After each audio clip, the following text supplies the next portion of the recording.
You will make it through.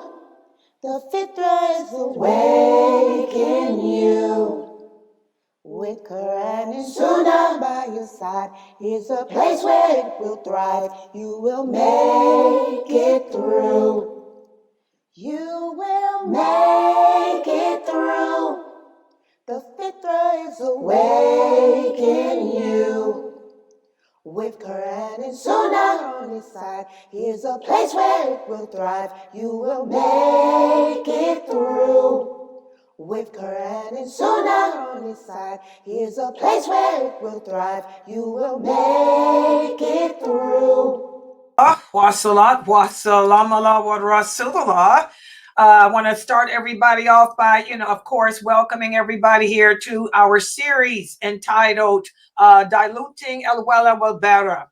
And tonight, what we're going to speak about, the class is not going to be long because we have another class. My cousin Mukhtar will be coming on at 7 to do the life of Khalid bin Walid.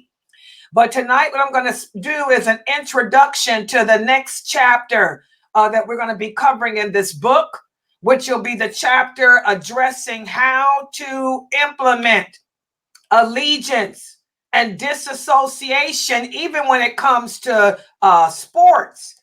You know, everybody likes sports. You know, what does Islam say about it? You know, we had the Olympics that just ended, and a lot of people ask also about that. Sister Laila, is it lawful to watch the Olympics and all of that? Well, this is what we're going to be covering in tonight's lecture. So let's put the PowerPoint. Excuse me. Let's put the PowerPoint up on the screen for tonight's discussion.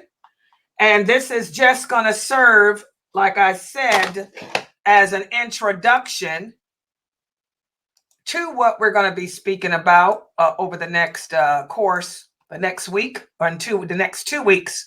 Inshallah. We're going to be speaking about how to implement allegiance and disassociation when it comes to the sports. And this is a very important topic for everyone because, like I said, everybody likes sports.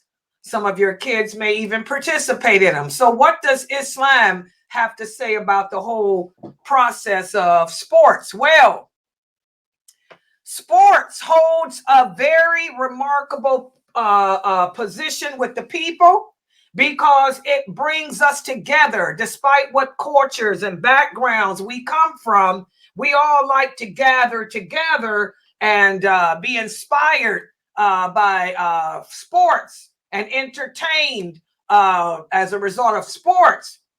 And as Muslims, when we engage in the world of sports, you know, we also bring our values, our ethics, and the principle of Wala Wal Bara to it as well.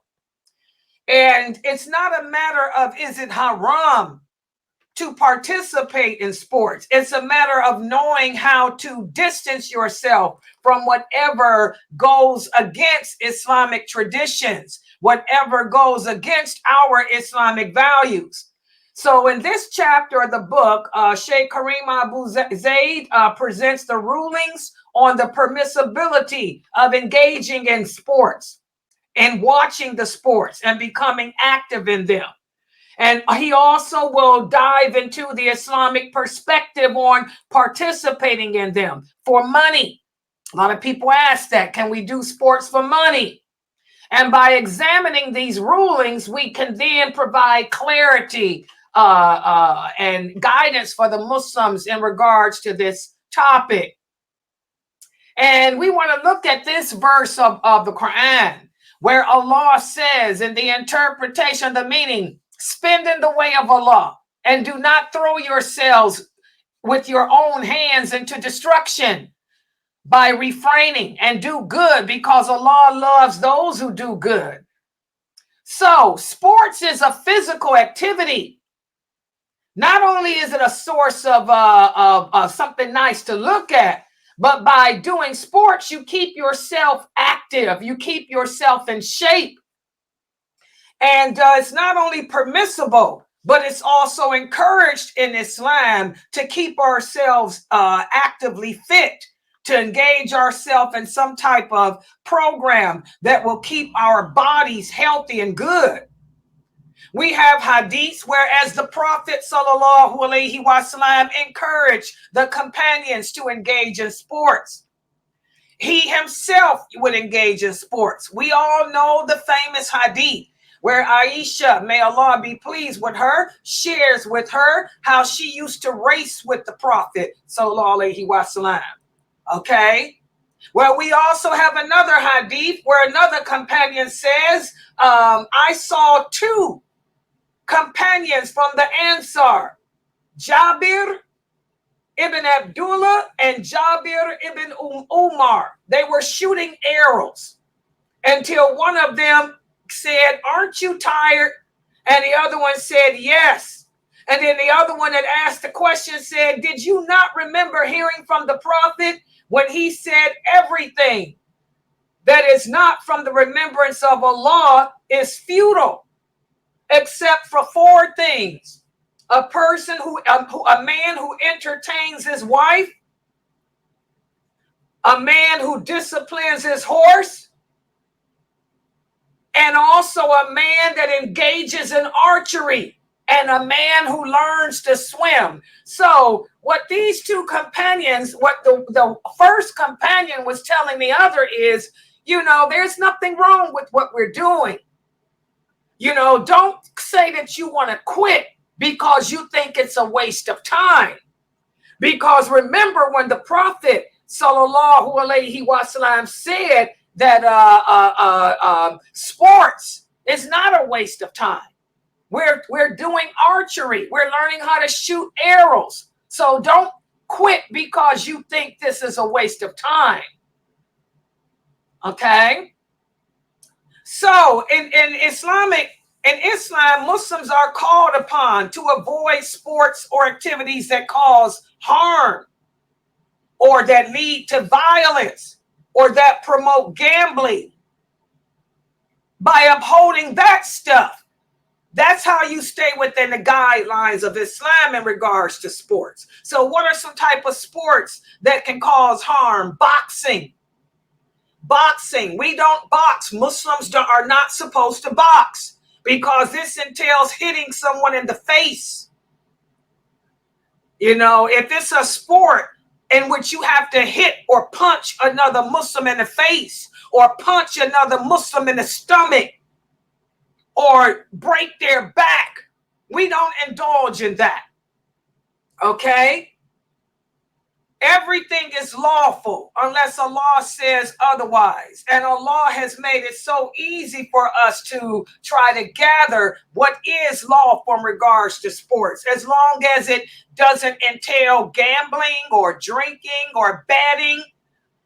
As long as the people are not dressed un-Islamically, that's a thing too. We're going to talk about that over the course of the next week. You see a lot of people doing sports, but they're not dressed properly. A man's order has to be covered.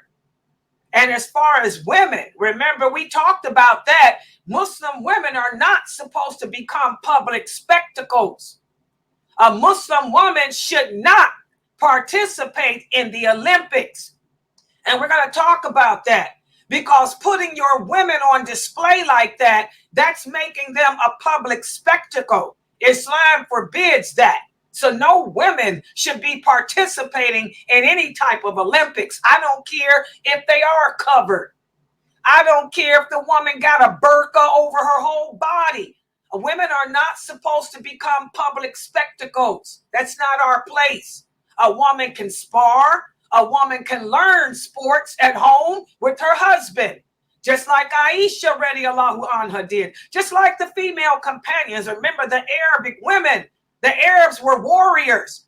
All the women knew how to spar. All the women knew how to work a sword.